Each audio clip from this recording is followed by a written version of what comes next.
I wanted to be a pilot always. I qualified to get into like a flight school at 17. Me and my 2 friends worked in a cocktail bar, which was awesome because you're just getting so pissed every night. And you're 18 and you're behind a bar and you've got all these like 40-year-old mums coming in, like lulling over you, bro. One of the bars we worked in was a drug den dive.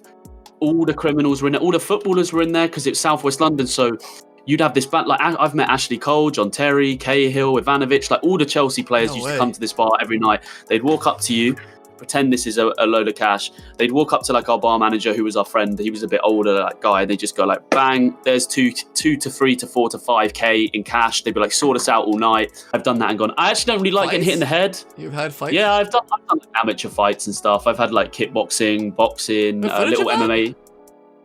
I have some footage of the MMA one, but it's incredibly embarrassing because it's in the back garden of someone's house and we're both in boxes. I think if you're choosing to do this at any level now, just packs and promoting it, it's time to stop.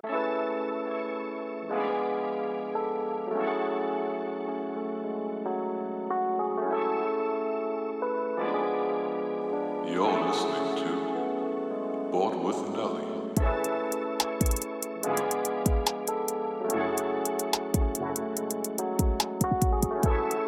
Editor Nelly here. If you're enjoying the pod, drop me a cheeky little review and I'll give some shout outs on the next episode. Peace. Well, you let me know, man. What would you do? You want to? How do you start these things? Do you just jump into them? I've just started it. Oh my god. You didn't see that coming, did you? Well, I felt like I should have been warned. Yeah, well, if you said something inappropriate, I would have cut it out, you know? Like, I feel like we have that kind of friendship, you know? I wouldn't destroy your career. Hey, the game's the game, bro. If it gets views, you know, if it gets views. Yo, we can sell a boxing fight easily. Tell me who's not watching that. You do what you got to do. Yo, how's lockdown in the UK? Pain, boring, but it has to be done, doesn't it? You know what I mean? As long as people's lives are being saved, I don't care. But it's. Are you able to go outside? Like once a day, officially, you're allowed out. Yeah. Really? It's that for an hour a day. Yeah. What do you do with that hour? Bro, I'm a YouTuber. I didn't use that time anyway. That was spare time. They're like 1 hour a day. I'm like, a day or a week? Because you're like a guy in prison. You're like, wait, I don't need that hour. I've been doing a sentence for years. Honestly, I wake up and edit all day, like an hour a day. I can't bring this all outside. Like, how do I get this outside? This doesn't. I don't have an external plug socket, Boris. There's really no need. Park with your massive $1,000 like computer editing a video. some lovely outdoor time. Imagine a little tent over you, little gazebo. That'd be kind of hype. We're allowed to go outside here. This is I'm running hills, bro. Like, that's nice. I just do a run, bro. That's my time. I take my dog on a run. That's it. So I just take her on a run every day. What if your dog has to pee? It's just so fucking annoying, man. She has to stop. You know, you start and you're like fucking halfway through the first K, and she just like puts the brakes on, and you're running along, and you just feel like this, like that, and you're like, "You good?" And she's just there, like, and then you stand there for ages. You have to pause the app. It's annoying. Yeah. My parents always ask me like, "Why don't you run with your dog?" And I have a little Bichon. He's like this big. I'm like, I run 5K, bro. This guy would die in the first like 2 minutes. Like, I'm not doing that thing. I would kill it. Like, he would stop running and just murder it. It'd be resistance training, you know, where people put the bands on you and hold you. Like the dog would just be dragging along, and it's just like this is. Yeah. Well, my dog when she was little, when we had her as a puppy, she was the size of a Bichon, and I thought because she's a working breed, she's a spaniel, so I was like, okay, like she's trained to hunt and sniff drugs and hunt, like, you know, pick up dead birds. She'll be calm to run with me. 6 months in, I was carrying her around where we used to live for like the last K home because she just couldn't run anymore. So I was like, spoiled by that Fulham life. God damn it. She got too comfortable. Yeah, she's a Fulham dog. She doesn't run unless she's paid to run. Did you move? Did you just recently move? Yeah. We live in Fulham now, which is really nice. How's the internet? Yeah. You got stable internet now? We're good. We've been trying to set this up for months. We have. I feel like every single YouTuber that moves doesn't get internet for a month, and I was very much a part of that. I see it all. It's crazy. They said they did install it on like the 2nd, and then we were on the 28th, still waiting for them to turn up. Pain, Nelly. Pain. So what'd you do? Through your phone? I edited limited videos, like barely as much, through 4G on my phone, and then I took it to the cafe around the corner, and I used their Wi-Fi to upload with my VPN. Surfshark code JCC. Run it. Yeah. That's good. That's good. Nah, I didn't even have the sponsorship then. I'm only messing, but I did that, man. I only got like 3 or 4 videos out during December, and it was a pretty dark time because as a content creator, that's your whole livelihood, and you just sat there like, everyone's gonna unsubscribe and hate me. But it was calm. We've learned though, because PewDiePie was like the first guy that took like a massive break from YouTube, and he probably thought the same thing. He's like, no one's gonna watch me when I come back, and then he came back. He was fine. Like, there's this massive stigma about taking breaks on YouTube. Like, I don't know. Yeah, it does. It really has worked out for me in the better. It gave me a chance to reset and everything. And I think PewDiePie, like when you're that level, it's all relative though, because some people would say, oh, he'd come back and instead of getting 4 million views, he might get like 1 million. But to him, that's a huge hit. Yeah. Like it's a business, and you've lost like a fourth of your. Well, you're going down to like a fourth of your size. I mean, but yeah, he's been fine with it, obviously, and I think it's healthy. I think YouTubers need to take 2 or 3 weeks every now and then, a couple times a year, to just pause. I'm seeing so many people burn out, especially in our community, because our game is ass. So like that's especially in our community, because FIFA isn't like the biggest game where the majority of the content creators, the majority do not have full-time editors, full-time. I think if you're like a top level creator in your thing, you've got a team around you. So taking a break, actually, your content can continue to roll out because you're not doing, say, what I'm doing, which is like the middle level of FIFA YouTube, where I'm doing the editing, I'm coming up with the ideas, I'm coming up with the thumbnails, I'm coming up with the streams are all me. Whereas if you're like a bigger guy, you can actually just pre-record for a week and then go, I'm taking 2 weeks off. And that's not that relevant relative to FIFA because it relies on content that comes out. But, other games in gaming, you can take that break. Are you still looking for an editor? Did you find one yet? How is that pursuit? I've fallen into this rhythm of 3 uploads a week, and it's working perfectly for me, and I can manage that myself and then balancing streams around it. But if I ever find an editor that I just click with, it has to be somebody that I can sit in a Discord call with like you and just get on with. Because if I don't have that connection, if I don't have that connection with someone, it's like I actually want to do some editing. Well, no, I'm just kidding. I'm just kidding. That's my way. Speaking of editors, I know a guy who's got plenty of experience. He sees kind of eye to eye. No, I'm just kidding. That's it, man. The dream is to have an editor because it gives you more focus on the content. Yeah. But you have to find that person that's available and that gets your style, and that's hard. You know what's been money for me lately? I'm not a YouTuber. I keep saying that.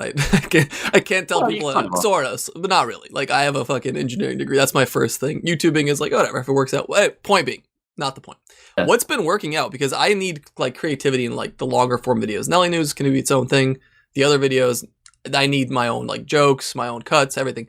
A little meditation every day, like 10 minutes. I just lay on the floor, do nothing, and it's hard. It's actually really hard.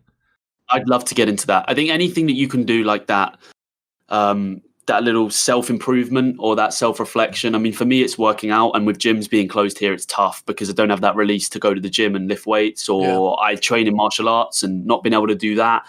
That competitive edge taken away. I mean, it's tough, but I'd love to get into that meditation, man. I think I've heard so many good things about it. My friend told me about it for years, and I was like, bro, I've got time to meditate. I ain't got time to sit there in silence. Like, it couldn't have been a more beneficial. It seems like a waste of time. It seems it's like those people that say like sleep's not worth it, Like, I only sleep 4 hours a day. It's like, bro, you're doing some serious damage to your body if you're not sleeping on a regular basis. Like, so that's how I see meditation. Like, it's a very good investment that might be a little counterintuitive. Like, you're doing nothing, but out of doing nothing, you're able to like sit down and actually think about what you want to do. See, I was reading this book. It was really interesting about people that get into this like corporate loop, and they have that 9 to 5 job, and they keep chasing the next step on that ladder. So they work their way into a manager. Let's say it takes them 5 years, but they've been working like 50, 60 hours a week.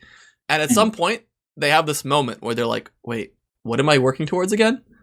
They've been so in it for so many years, they don't even realize what matters to them at that point. And like, if you don't have that little self-reflection, you're just going to go down this like endless rabbit hole of nothingness, Seriously, man, that's so accurate. You have to check yourself every now and then. And it's the same with like that forced break that I had to take from YouTube for effectively a month from streaming. Now my channel's the best it's ever been. The most views there's ever been. Crushing on Twitch? if I may. Twitch is smashing it, and it gives you that time, and whether it's just taking a forced break like I'm doing, or I encourage any content creators out there to really not worry about taking that week or 2 weeks or 3 week break. And like you said, finding a meditation on an avenue like that, I'm sure if I can incorporate that into myself, it would lead to more success. It gives you a chance to take a step back, look at everything, look at the directions, reset your goals, and be like, okay, and then you can come back a lot healthier. That brings up another thing we were talking about as well. Self-improvement was like language, learning a language. I didn't even know until you told me a couple weeks ago you were learning Italian. Italian. Yes. Grazie. Yeah. yes, that's Italian. Yeah, fantastic. No, yeah, that's it. I think I'm massive into self-improvement. So whether it's fitness or mental, or I think they're all intertwined. So personal improvement, like career improvement, and for me, like just improving yourself as a whole, especially when you do what I do, and I think it does translate to every other avenue. But what I do is obviously content creation. Yeah. Well, it requires you to be, I think, the best version of yourself. And like studying a language, like I do, like I said to you in private, 10, 20 minutes a day, every day for the last year. I feel like it's sort of like that. It's like a little bit of meditation. You're taking a step away from all the other stresses of life. And for that 10, 15 minutes, you're just thinking about that language and trying to learn it. So yeah, I've really enjoyed it. But I'm glad you don't speak any, because you put me on the spot right now and I just freeze. Actually, we've got Stallion on the other line. He's going to challenge your... That was at my door? Everything? Yeah, I got to go. We'll pick this up tomorrow, Nelly. I've actually got a surprise for you. We've got a fluent Italian speaker here who's going to test... No, but there's this really satisfying moment where you're progressing in this difficult endeavor, whether it's... I don't know. Well, even meditation is a difficult thing. If you... 10 minutes a day, 20 minutes a day. It gets harder as you add more time to it. Learning a language is difficult. Running hills is difficult. And there's nothing quite as satisfying as like conquering or even slowly working your way to conquering that goal, to me at least. So how far do you subscribe to, like, I'm going to use it as a default example because I feel like a lot of listeners will know, but the sort of Joe Rogan model of like, unless you're doing, like, you have to do stuff that's hard to improve yourself. Like anything that's hard will make you better. Like how far do you sit towards? Do you think that's like the way to go? Like to put yourself outside your comfort zone to sort of see how, like what you're about. Yeah, for me, I've realized that in the past couple of years that like I get bored very easily, and I've been saying this to like most of the people I've had on the pod. I'm like, I just can't pick one activity to do. So like if you look at what I do on a day-to-day basis, I wake up in the morning, I'm doing Spanish for about an hour or two. After that, I can't focus for much longer. I'll do an hour of yoga or I'll go for a run. When I come home, I'll like try to learn something new, whether like last couple of weeks I've been doing stocks and Bitcoin. I even bought a digital wallet. I have a list of things like I literally always need to be doing stuff. And if I'm not doing that, I just don't feel in the right place. So like I can't really, this is like, you can't really see the writing here, but this is like my to-do list. And I'll tackle these issues for like months, like and I'll work on it. I can't do it for like 5 hours a day because that to me is boring. I'll do like an hour a day, and it seems like it's nothing, but that's what Spanish seemed like to me. It seemed like, okay, well, like there's so much here, but we're now 400 days into Spanish. It's like it's starting to come together. There's this moment in learning. I talked about this before. You're going into this like valley, and you don't know where the bottom is, and it seems super difficult to get out of it because you don't know what that like rock bottom moment is. But once if you believe that you can get out of it, you'll keep going. Eventually, you'll start coming up. And then when you start coming up, you'll understand, oh, wait. I'm like learning it. It's coming together. And then eventually you'll get to the other side of that valley. And that's where the goal is that you're trying to learn. So nothing, what you're trying to accomplish. And then there's this deep valley. You don't know how deep it is, but you know you can get out of it. It's a valley. That's so relative to me, man, because I went through something similar with just the Italian example. I've been learning it for about a year now. Yeah. So I've been studying it every day, and don't get me wrong, like I'm not perfect. I've taken like 3, 4, 5 days off it where I haven't done it, and it's like a struggle to get back into it. Well, there was a point though the other day where I can't remember the exact example, which is a little bit annoying, but there was something, I read something or I heard something in Italian, like an entire sentence, and it translated to my native language, English, in my head without me even realizing it. Right. And instead of having to sort of think like, or bisogno di, or I need, or I didn't have to put it to, it was like the same thing. And it was a huge win for me. And it was genuinely like 4 words, a 4-word sentence that made me go, oh shit, like my brain did that without me having to do it. And I know that sounds like it's not as simple as like, obviously I can get Duolingo and I can read Italian and it translates to English, but it was this real moment where I read Italian and without even having to think that's Italian, it translated in my head. Yes. And it was like this huge win for me where it just I was felt like satisfying. It was so satisfying. It was like a it moment was of so ecstasy. satisfying. Yeah. Yeah. And it took a year, bro. It took a year. Yeah. And it's, you know, obviously like I read grazie and I know it means thank you, but this was a sentence that I didn't even have to think that's Italian. I just knew what it meant inside in this sort of almost different language of your own inner monologue. I was like, oh, that's what that means. And it wasn't Italian or English. And I was like, fuck, that's all coming together. Like, that feels really cool. Like, really cool. Is this your second language, or do you already know a language before? Second language. Yeah, I'm English. English, mate. That's the only language I speak. So I speak a bit of French from school, but nothing proper. So yeah, I'm very different. It's very different because I grew up and I learned basically Serbian through my childhood, and then English. I was super young. I wasn't right. You know, for me, I forgot most of that stuff. Like, I just picked it up as a kid. It's easy to learn as a kid, but as an adult, it's an entirely different endeavor because as a kid, you just sit around and you can kind of absorb information. As an adult, the hardest part is to like really zero in and say like, today I'm doing an hour. No phone, nothing else. I'm not watching footy. I'm like, it's hard because there's other things to do. As a kid, you sit me down in front of the TV. There was Pokemon on TV, bro. I'll watch that for 6 hours. I'll speak fucking fluent English. Like, yeah. You're so much, it's so much easier. You're like a little sponge. Right. Yeah, for sure. So, what you were growing up in Fulham? We didn't really talk too much the first time I think about your childhood and whatnot. You grew up in Fulham? No, I grew up southwest London, so a little bit by, like, next to Fulham, pretty much, like the same, like 20 minutes down the road. But I was born in Hammersmith, like, which is West London. So you've been in London your whole life. I'm southwest London, so that's me, man. That's me. Yeah. What's it like living in London? Because I've been as a tourist, but like I don't really. I love it, man. I love it. It's great.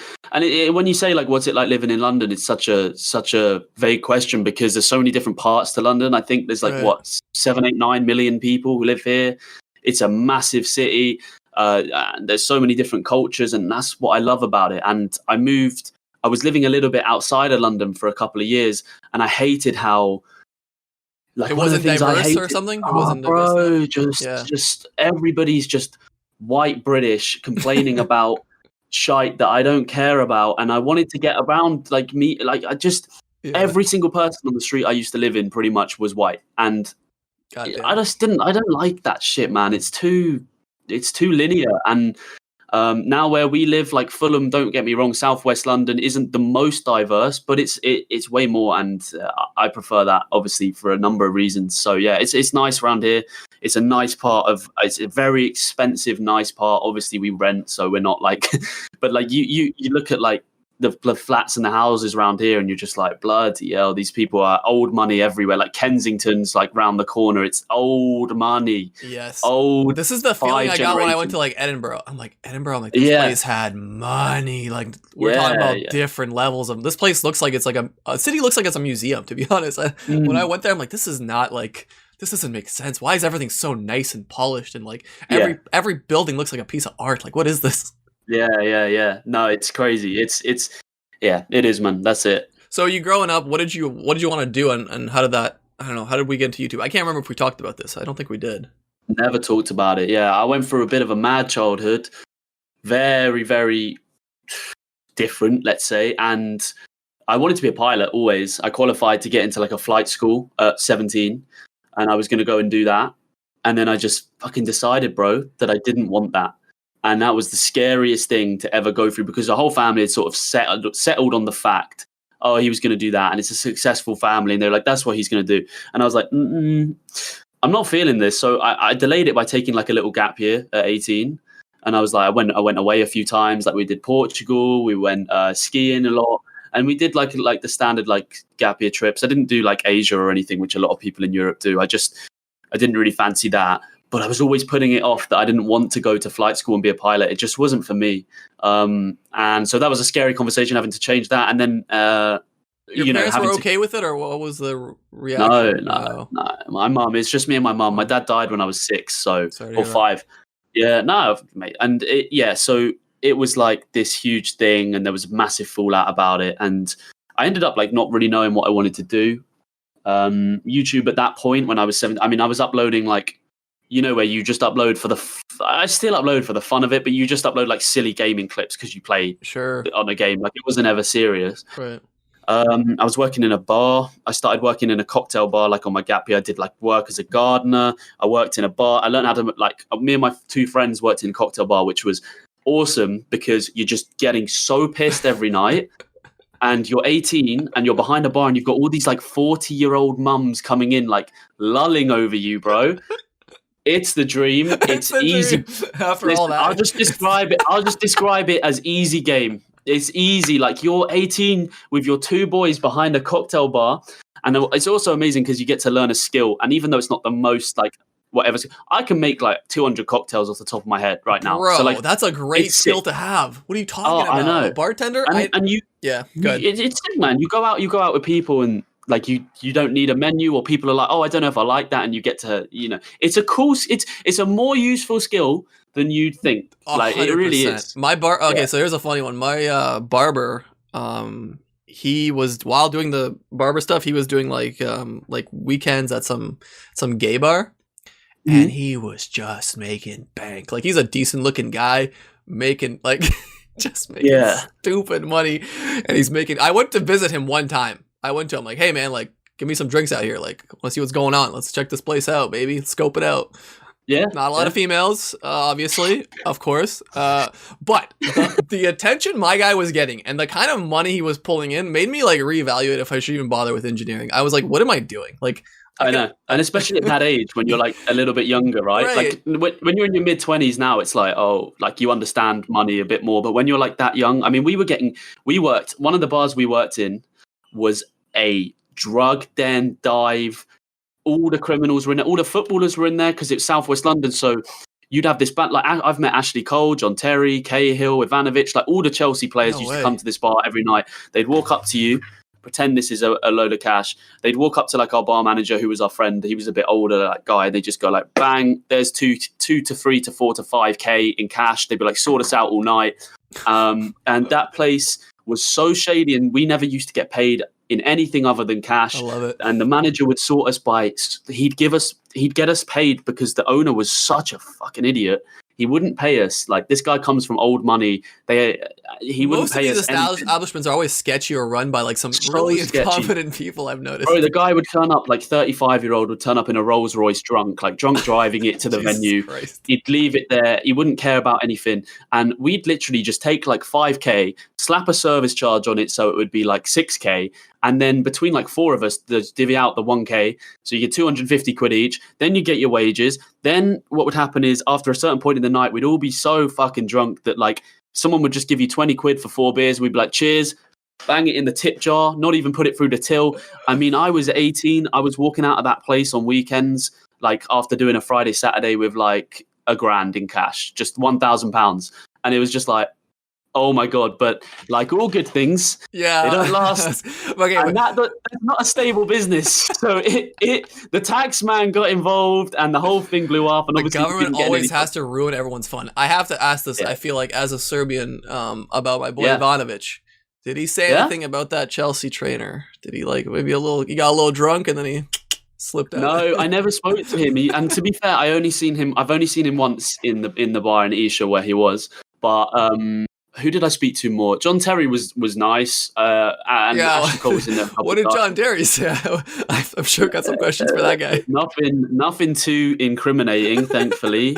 But do you know what's weird about John Terry is like, and you meet these footballers, especially when you're 18, he wasn't as big as I thought. Like you expect John Terry, like English centre back, to be like built like 6'4", like a brick wall. I mean, the guy was 6'1", pretty lean, like.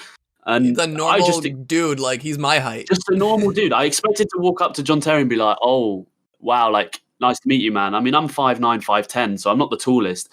And he was just pretty much the same height as me. I was like, how are you one of the best center backs in the league right now? Yeah, like I expect everyone to be like Van Dijk, but nah, it was cool though when you're that age working around all the footballers and celebrities in that area. So that was cool. And then I transitioned to a different bar because that place went to shit. It's towards the end of my gap year, just trying to make some money. And then the guy who runs that bar was. Do you know cricket? Anything about cricket? A little bit. So I know.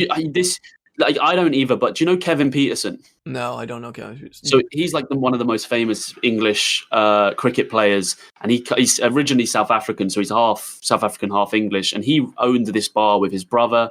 Ended up somehow within a couple of months, I was managing a cocktail bar in London. Like, that's crazy. I was 19.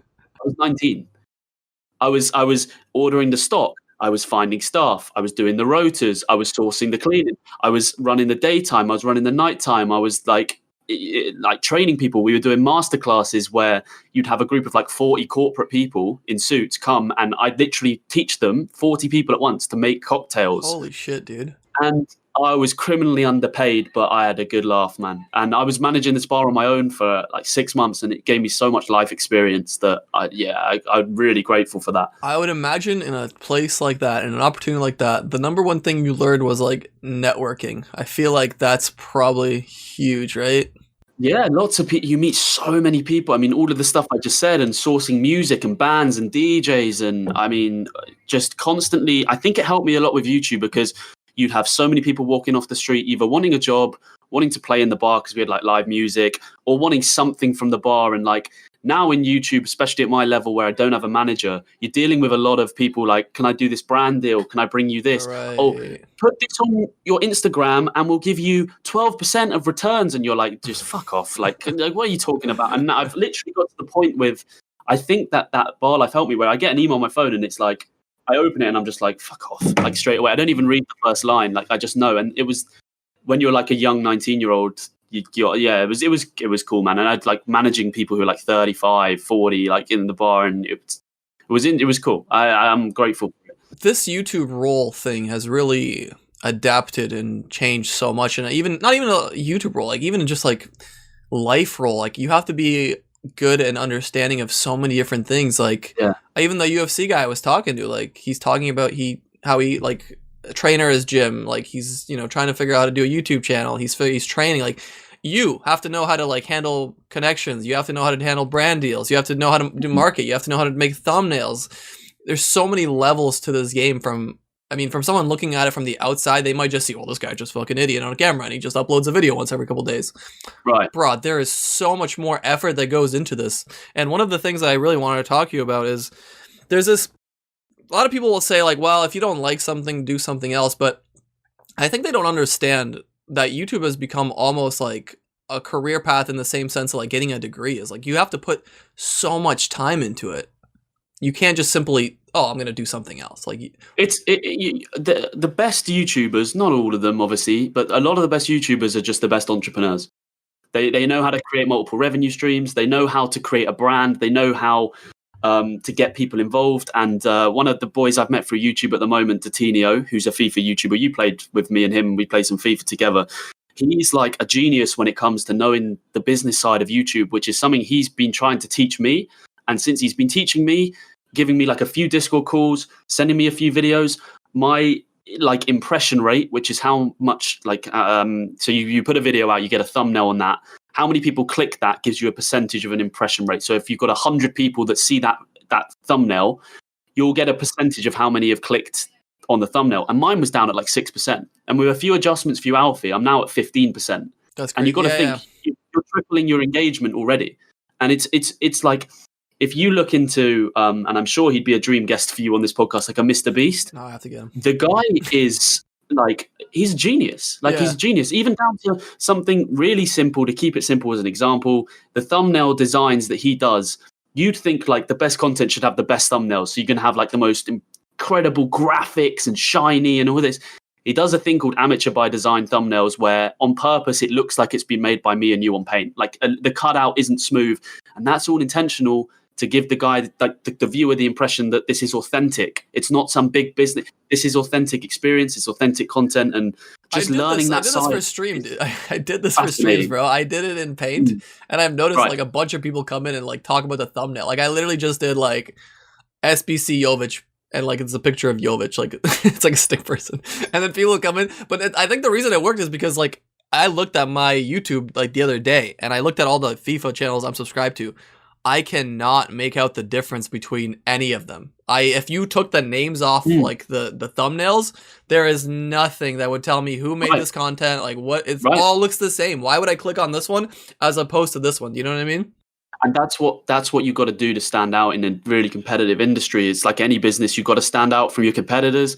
And, you know, recently with me, I've gone with a whole new design on thumbnails and I've seen a massive benefit. You know, rather than doing like traditional FIFA, we've got freeze frames from the game. So it's actual footage, brighten the colors so much and simple. Like, you know, if you take one look at the channel, you see what I'm talking about. And it makes you stand out.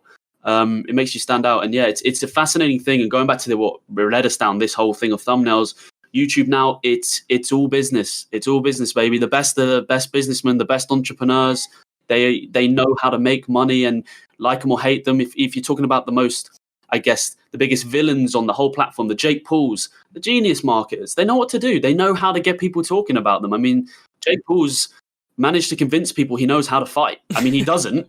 The guy's about to take he's making a living from fighting. Bro, he's making like 20 mil to fight Ben Askren, who is an ex-UFC fighter, right? Let me paint this for you on paper, yeah. Jake Paul is a YouTuber. That's how Ben Askren fights. He's a YouTuber, bro. He's going to be fighting on paper a former 2-division MMA champion and UFC fighter, Ben Askren. Nobody needs to know that Ben Askren can't throw a punch and has never made in his career. He's never knocked anybody out with punches. He's not famous for punching. And Jake Paul is taking him, putting him in a match where they only punch, and with a win over him, gets to say, "I beat a UFC fighter. I beat a Bellator champion." And that right there, I do not like Jake Paul, but that is the prime example of these guys who are killing it. It's almost genius. It's, you know, they know how to break the code. It's okay. I'm in the vote. Like, I understand what they're doing is like, it's impressive. There's no doubt about it. If I said I didn't think it was impressive, I'd be lying. But it's impressive in the same sense that like it's something that I don't want to do. It's like I know there's people that do other cool stuff. I'm like, wow, that's really cool. But that's not what I want to do. And I so get that. Yeah, you know what I mean? Like I listen, I would love to succeed in everything that I'm doing, but like I want to do it my way. And like if I didn't do it my way, and if I did become something I didn't want to become, then success would almost mean nothing to me. It would mean literally nothing. It'd be like I could do that in like my engineering job and make 6 figures like every day. Like it's, you know, it doesn't. I don't know. I completely get what you're saying. Just because you can still look at somebody and be impressed by what they're doing, but then also be like, well, I wouldn't want to do that, and that's fine. That's fine. You know, and I think that's something as well for people to look in. Like, if you are wanting to become a content creator, or you do want to do anything in life, like don't get too focused on comparing yourselves to other people. You don't have to be Jake Paul to be a YouTuber. You don't have to be KSI to be a YouTuber. You just can do your own thing, and you don't have to be Nick Merckx to be a streamer. Like that's the beauty of this thing. There's more than one way to get to the top or to get to where you want to go, right? Sure. Speaking of businesses, I did want to talk to you a little bit about the EA side of the equation, because we've been kind of in a null period where we don't have enough information on what's happening next with loot boxes. Obviously, UK banning them would be arguably the biggest thing in gaming ever. I don't think there would be anything even close to that. But I don't know if you've had a chance to see. I did a little video and I did some research, and EA apparently makes $52 from Ultimate Team per customer, compared to a game like Fortnite that makes $7 per customer. Fortnite doesn't cost anything, by the way. Fortnite's free. Right. They have a infinitely larger database of people. They have like 250, 300 million users. FIFA has like 25, 30 tops. Right. So like that's what are we crazy, isn't it? Crazy. And I think it's important for listeners who might not be familiar to know, like, this loot box system that EA have is very exploitive of people who have it's gambling, and there's no gambling protection or labeling or anything around it, and the game's a 3+. So your 4-year-old can jump on and basically play roulette with his favorite football players, and it's scary, very scary. And we've both done a lot of content on it. Right. And there was another news article which is of interest, the gambling one in the EFL. Right. This has got this, if you can see at the back. So I got a signed Fulham shirt from when we got promoted at Wembley.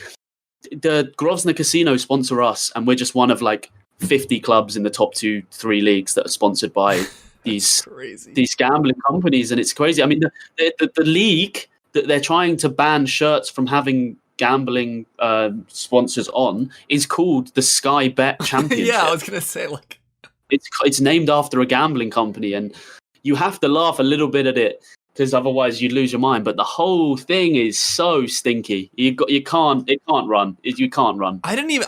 This kind of came out of nowhere to me though, because I mean, I guess we're cracking down a bit on gambling and stuff and loot boxes, but like to me, it just seemed like there is so much money that like this would never even be like presented in a parliament or something, because there's just too many other lobbyists, shooting for it, right?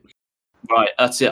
That's the thing. There's so many blockers in the way, and it's money scary, talks, man. doesn't it? Money talks. I watched the EPL game yesterday, and I literally, if it wasn't like 7 ads at halftime, they were all gambling companies. I'm like, man, this is as big of a problem as fucking Corona. Like, this is a pandemic of betting companies. It's scary, and I really hope we're moving towards a world where we can be more aware that this isn't right. And it's kind of like cigarettes in the 50s, everywhere promoted. It's like this isn't. You shouldn't be promoting this. I'm not sure where you stand, but personally, I'm not even anti-gambling. Like, I'm not like, don't gamble to people. If you want to go and spend some money in a casino, or you want to go and put a football bet on, you do what you got to do. But it's about protecting the people that are vulnerable to something that can be dangerous. It's a lot of people, if they're watching the football and they're trying to take a break from gambling, and then they see the two teams playing in a sponsored league, right? And then adverts are coming on between the game of betting. I mean, can you imagine, like, you're trying to give up smoking, and your two football teams you're watching have got cigarette sponsorships. The league is a cigarette sponsored. The stadium's cigarette sponsored. The adverts between the halves and the games are sponsored by. There's no for some people, they're just trapped, and if you're already in a kind of a bad place in your life, these little things, like for me and you, let's say we're doing okay in life, I would say, and like we can avoid these things, but some people are really bad, bad on their luck. It's not as easy to they really need a long shot to get out of the slump they're in. Let's say like they need a lottery ticket almost, and then they give themselves the illusion that this is the only path that they can get out of this, and that's the scariest to me, at least. Like, yeah, I'm with you. Like, we don't have to destroy gambling. We don't have to completely. If you want to gamble responsibly, do it. But if you want to play FIFA and tell me it's not gambling, like that, we have a different problem on our hands, right? Right, and that's a big problem in the FIFA scene, isn't it? It's huge. This is another thing that was very interesting and very relevant. How do you think FIFA content is going to age?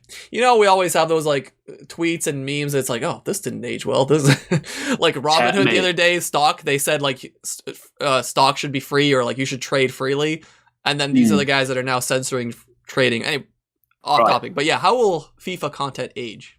Yeah, I think we're already seeing it, mate. It's terrible. It's going to age like milk. It's not okay. And I'm. I got a lot of people that I would call friends, and a lot of people I'd call associates, and a lot of people that follow me on Twitter, and I follow them back, that do this for a living.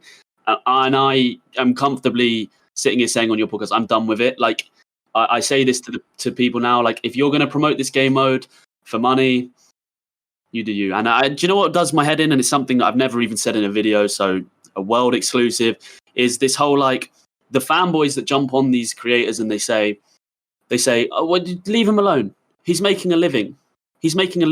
Okay, half these guys are buying their 4 fucking G-Wagon. Like, this ain't a living. Like, at this they're point, doing fine. They're fine, bro. Like, we spoke about this. They can explore other avenues. They don't have to sit there opening packs. A prime example is, you might have heard of him. He's been on the channel a few times, Ethan Bazinga, right? He's not sitting there 6-7 years on from opening packs, still opening packs. He's exploring other things, and he's doing other things, right?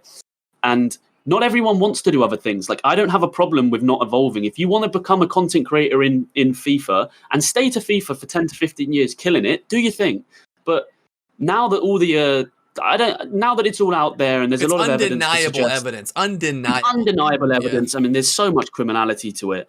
If you're still sitting there profiting, and these guys that come into their defense, it's like, what am I doing? This guy's buying a Ferrari with this. He's not putting a roof over his kid's like head. They're very comfortable people, and I think if you're choosing to do this at any level now, just packs and promoting it, it's time to stop. Like, it's really time to stop. And I've said in the past in videos, look, if you're going to carry on doing it, put a disclaimer before, put a disclaimer after, say, look, you shouldn't be doing this, and that's fine. You continue doing that, but I'm really just done with the whole thing. If you're a fully grown adult, please just think about what you're doing. Just stop. Like, it's just, at this point, just stop. Like, it's ridiculous. And one thing I have to take responsibility with myself that is an internal struggle is, your viewers, your listeners might not know, I obviously am a FIFA content creator, but I play a version of FIFA that's free, and I don't touch the game mode that has this gambling in. So but still, I sit here and go, I got 1.5 million views in the last 30 days on FIFA. Right. Like, I'm still bringing FIFA attention, and is that right? And the way I justify it in my head, and I'm sure someone could argue and say that I'm making wrong decisions as well. I'm not sitting here saying I'm perfect. The way I justify it is I make a lot of content to raise awareness about this situation. And because I'm growing a FIFA channel, I'm growing a FIFA audience. I'm hopefully more people are becoming aware of it. And I'm in the same boat as you, dude. I get these stupid comments too. It's like, why don't you do something else? And it's like, I kind of am. I have an engineering degree and I have another podcast. I have a second channel. Right. If you don't like what I'm doing here, that's fine. But like, at the end of the day, I put 5 years into content to this channel. And like, if you think that's easy, be my guest and do it yourself. But like, I have hundreds of scripts. I put hundreds of hours into this thing. I love football, and I still love football video games to a certain extent. And I've always found a way kind of to adapt and figure out something else. So like, to me, I think I'm going to do more retro reviews. I'm going to do more of those like, kind of more like analytical videos that talks about like what this implies for the market, what this would imply for the content. I think it's a very interesting argument that I always get to, which is like, well, why don't you just stop? Well, dude, I'm working on other things as well, and those things take time. And this notion that you can just transition to something easily is such a ridiculous one, because even the greatest to ever do it struggle. Michael Jordan struggled to go into another sport. Video games, like, let's say one of my favorite games of all time is Age of Empires 2. It's arguably one of the best video games ever made. It's without a doubt, in my opinion, the best strategy game ever made. Age of Empires 3 was shit comparatively. We're not talking about a massive jump there. We're talking a jump between better graphics and maybe a new theme. Same game, so probably similar developers. And that little jump, it's like this jump is it could be the most successful and the least successful thing in the world. So I don't think you should feel any like burden as to why you're making content. And for the most part, your content is like, it's a fun Discord conversation with like a game center around it. Like it's like you said to me, man, it's basically like a silly podcast for like 12, 15 minutes that gets cut into, it's funny comedy moments on the game. But I completely agree, man. Like, transitioning for me is something I'm always focused on. And that's one of the main motivations with the Twitch. And yesterday was the happiest I've been streaming probably ever, because I decided to stream Warzone, Call of Duty. I'm quite good at COD. I'm not pro, but I'm like a 2+ KD player. And like, everybody who was watching was saying like, oh, I didn't know you were this good at this game. Like, you should, because obviously with pro clubs, one of our appeals for the channel is how good we are. And people didn't know that we were also quite good at Call of Duty. We're not pro at all, but we're good considering how much time we put into it. And I sat there. I got a nice raid as well from a few creators, but I had over 200 viewers for a majority of a Warzone stream. Awesome. And I literally could have cried, bro, when I got a stream, because I was like, my audience want to see me do other things. And so for me, Nelly, like, my aim is to grow my Twitch, continue to have fun there, grow the follower base where I'm, getting more and more eyes playing different games on Twitch and transitioning, and then start a second channel in the same style as the pro clubs, but on whatever other games are popping off that we like to play. So whether it's the Fortnite that comes out, the Warzone, the same style, move it to a different game where it's a balance of really good gameplay and mates just having a real laugh on a game and just trying to brighten people's days. And it's important to explore other avenues, but I'll always have the pro clubs channel. I'm not going to put that content on it because it's so specific, it's about me. I'm going to try and launch a second channel this year.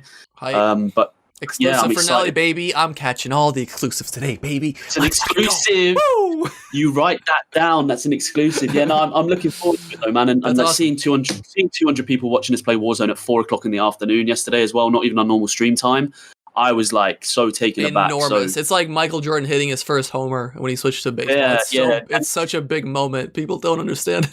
And people don't, what's hard as well in this industry is being like aware of the numbers on the screen and what they mean. Like, I saw Penguin's Charlie, one of my favorite YouTubers, massive YouTuber, like donating to small streamers. And in that video, he's like, oh, by the way, and he was on someone's stream with 26 viewers or something. And he was like, I don't want to insult anyone by saying 26 streamers is a small stream. That's a really healthy community. That's a really nice amount of people. And do you know what, Nelly, you get so torn up in it that made me take a step back and go, I stream pro clubs, on YouTube when I was doing it to 1,000 people sometimes. And like now we've transitioned to a new platform. Within 2 weeks, we've got 400 viewers watching us. And I'm like, that's 400 people. Like you're improving 400 people's days. You're giving 400 people a bit of content to chill out to. And I think for anyone listening, if you're streaming to 2, 3, 4, 5, 6 people, just realize that 6 people that have chose to click your content and you're making, they look forward to seeing you. Right. Like that's enormous. That's insane. It can't be undervalued. Do you know Penguin's it's hard though, isn't it? Critical used to, for the most part, for the first, 5 years of content, when he didn't even have a face reveal thing, it was much longer. I think it was 8 years probably didn't have a face reveal. He was donating all the money he was making on YouTube. He was donating everything. He was not taking any profits. From what I could be wrong. Someone's going to fact check. Donating it to who? Found a different charity every month or every couple months, donating all of it. He's such a cool dude. And then why he stopped doing it was actually because of the charities. The charities sucked. Some of them were fraudulent. Some of them were doing scams. And he's like, I can't trust anyone to I can't keep giving these people money. They're like not doing anything with it. They're assholes. Like, which is crazy. Right. To me. Yeah. Like, that's pretty pure. Like, that's hard to. And he was making like money that me and you might not ever see. But he was he was making very good money. Yeah. I think the morality of content is very interesting. I'm really, really curious to see what happens to the likes of the Castro and these guys. When I look at their channel, it's just a fucking pack opening videos. Gamble. Like that's it. What do you do? What's the transition to anyone that only does this? I'm so curious. I'm sure they'll find a way. I mean, there's crazier things in life. Cockroaches can survive nuclear bombs. I'm sure these guys can find a way. But what is it? What is that thing? Right. Yeah. If you're not good at the game, if you're not gambling, I'm curious to see what the thing will be. It's interesting. I mean, it'd be great, wouldn't it, for them just to drop, like you said, a nuclear bomb and be like, no more packs. Like, if packs just get out of tomorrow. What the fuck do they all do? I don't have a clue, man. I don't know. Yeah, if you have no other back, I mean, I've seen Castro get like GTA like 20,000 or not 20, like 4,000 or 5,000 viewers. I'm like, this is amazing. Like, this guy doesn't have to do this. I thought maybe like, okay, he doesn't have any other option. He literally got like 5,000 people watching him play GTA. I'm like, bro, stop opening packs. You're a billionaire. You're 30. You don't need to be. And this is where I have a problem because like I am in the position where like I'm trying to get people on the podcast. I'm trying to be more like, I'm not trying to be as hostile. Old Nelly would be just a fucking monster, like I would be my Balkan Roots self all the time. Well, this is the thing, like I don't want to be people that. People get it. People do get angry about it because it is a passionate thing. And like, I'm sure with your videos you've made, you're in the same position as me. I have had thousands of people message me about suicide, about someone they know being depressed from it clinically, from it ruining marriages, from it ruining relationships, from it ruining relationships with kids, all from FIFA packs. And a lot of them talk about how content really pushes them. Like when they watch content and they see other people opening packs, they go, oh, maybe I'll just throw 20 quid on. And then that goes to like 200 quid.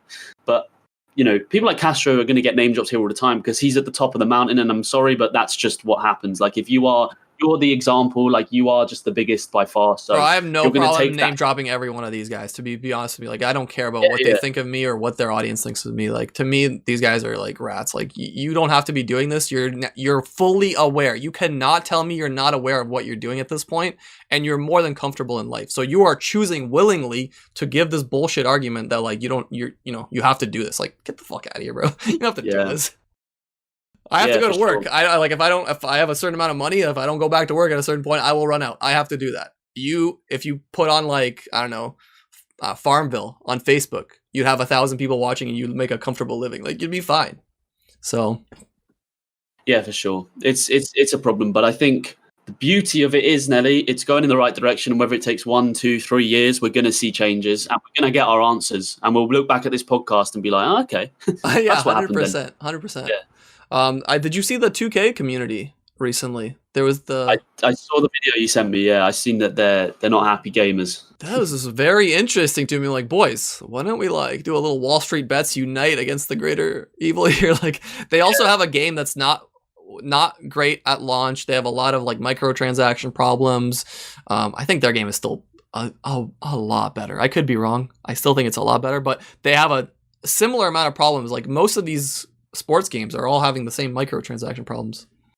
Right.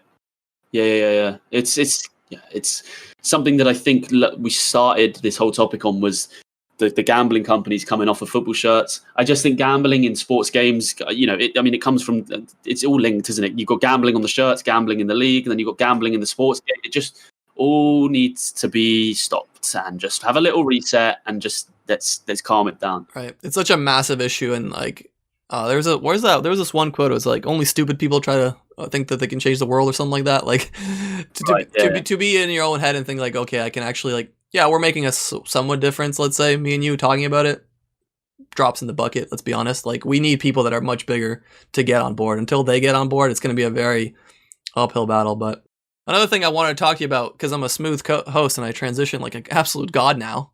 I'm so experienced in this game. UFC, my guy. Yeah. Did you see Holloway?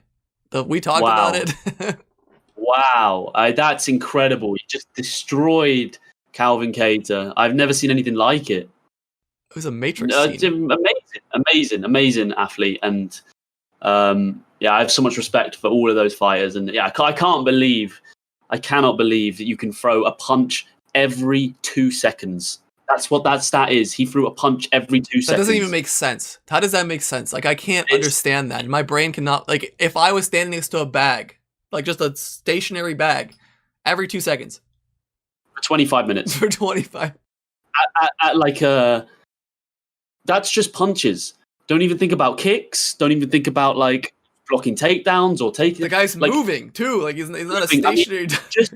If you don't know how hard that is and you're listening, like, and you want to get a little bit fit during lockdown, just shadow box in your room and throw a punch every 2 seconds. So just throw a punch and try and get to 10 minutes and see if you last and simulate a fight, move a little bit around. And then imagine doubling that, adding on 5 minutes and putting a killer across from you. I mean, even keeping your crazy. Hands up for 25 minutes, I think is pretty tricky. Like people might think it's easy to keep your hands up and move and like dodge. That's a lot of effort crazy. Too, right? You've seen fighters get tired out from like having to always defend, right? Like having to like put their hands up. Like, I don't know. I was thinking of if I got another UFC guy, I would get you on. I don't know. I feel like you have some good questions that I probably don't have. Oh, I would love that, Nelly. I'm obsessed with it. I'm obsessed with the UFC. I listen to that podcast through and through. I love everything MMA. So yeah.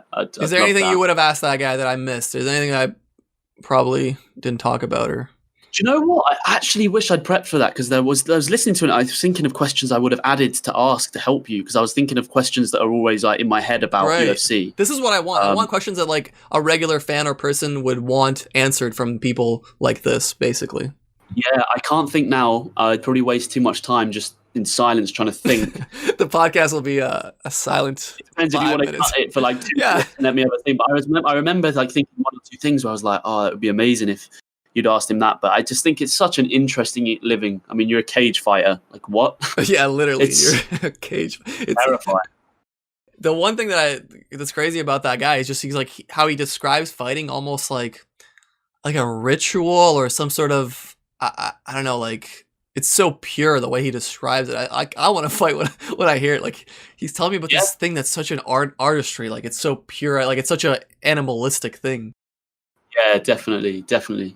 I mean, I've only had little experiences with MMA, but like myself, but I love it. But I don't have that real passion to compete. I just have a compassion to train. And like I spar in training heavy. I've had fights and stuff, but I've done that and gone, I actually don't really like getting hit in the head. You've had fights? Yeah, I've done like amateur fights and stuff. I've had like kickboxing, boxing, a little MMA.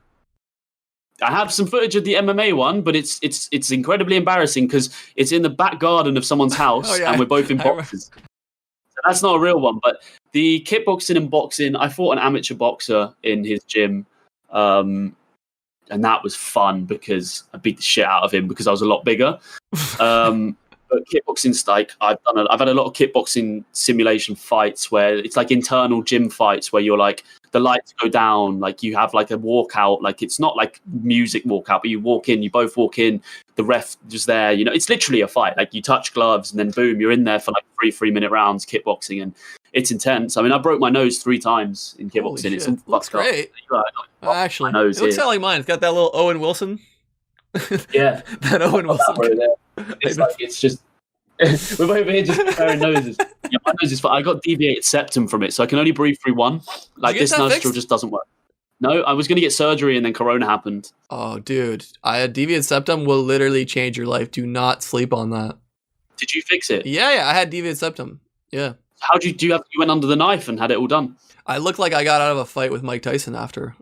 Like, yeah, see, I'm going to do it. I've spoke to a consultant. I think I'm going to do it to fix it. I see life. I can't breathe. There was life before deviated septum surgery, and there was life after deviated septum. That's how different. The breathing is.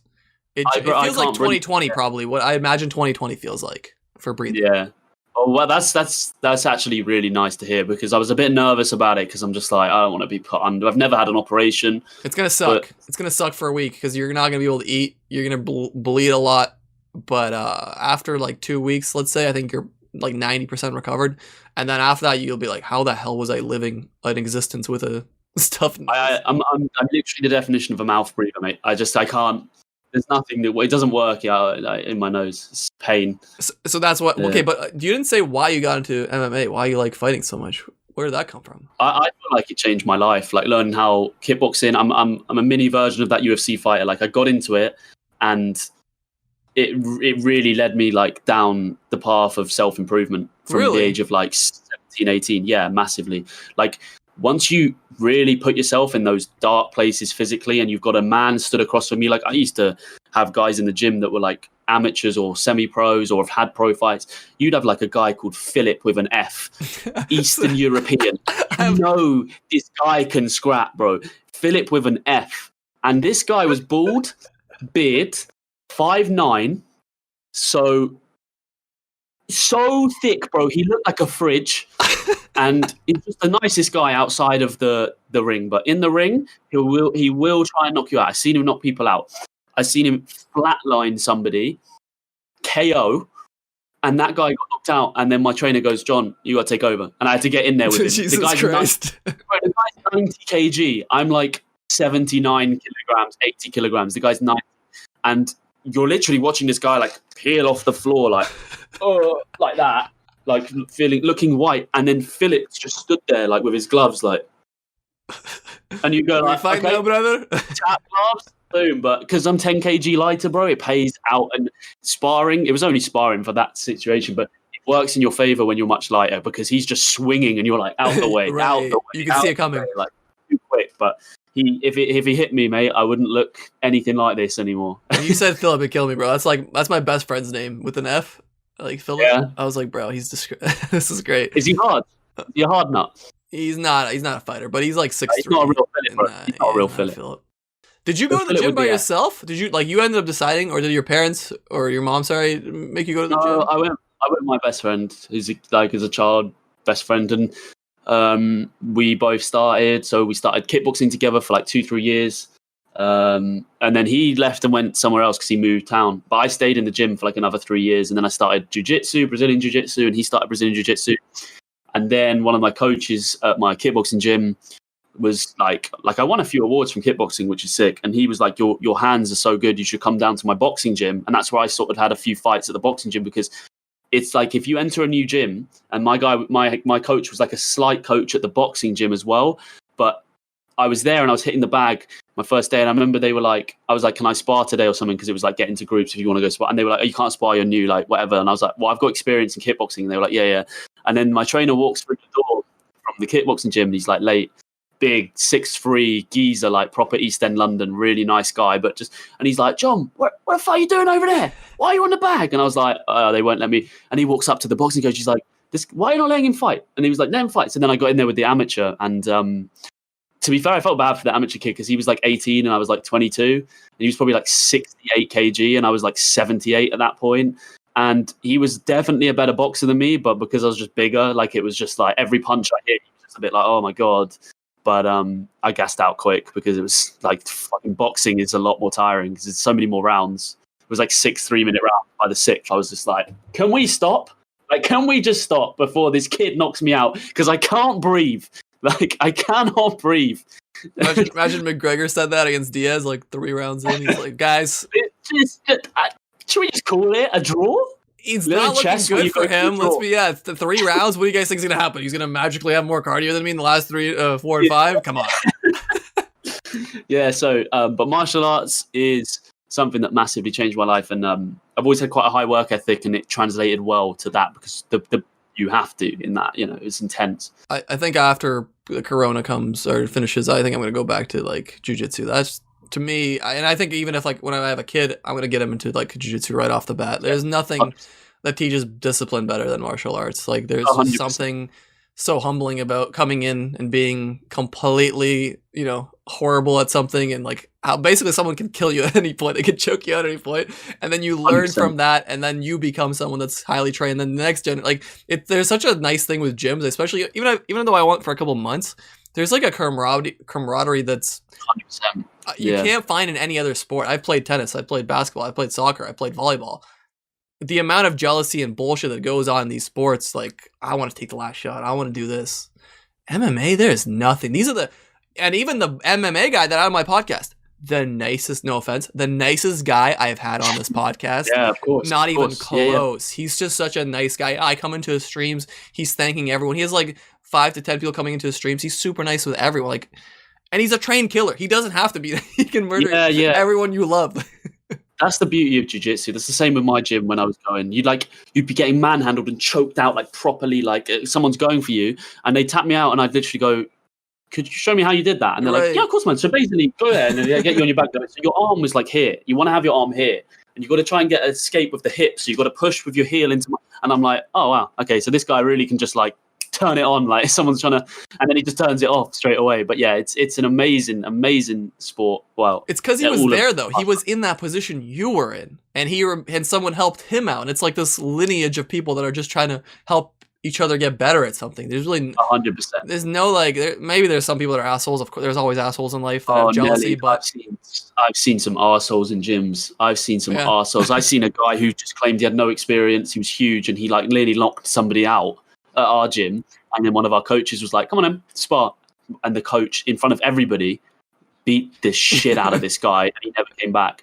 Like he was like, "No, come on, no, I didn't know you could spar. Like, get in the ring, let's go, let's spar." And he was just like, honestly, going like 100%, like throwing head kicks and stuff. And this guy was like, "Wait, like, oh, like that." And the guy, I think he was like, "Don't come back to my gym ever again. Like, don't say you've never had experience and then start trying to knock people out in like 30% contact sparring sessions." I don't get those. I don't. What's the point? What are you trying to prove? What's the goal here? Weird, isn't it? Weird. There's levels to this game, and you're gonna come up against a bigger dragon than yourself. Always. There's always someone bigger than you. Always. There's always someone. And then if there isn't, there's someone with a gun. And if there isn't, there's someone with a machine. Like. Yeah, I get you. Yeah, for sure. But yeah, sure. we were at an hour. Believe it or not, this is how good I am at this podcasting game. I just know when to stop talking.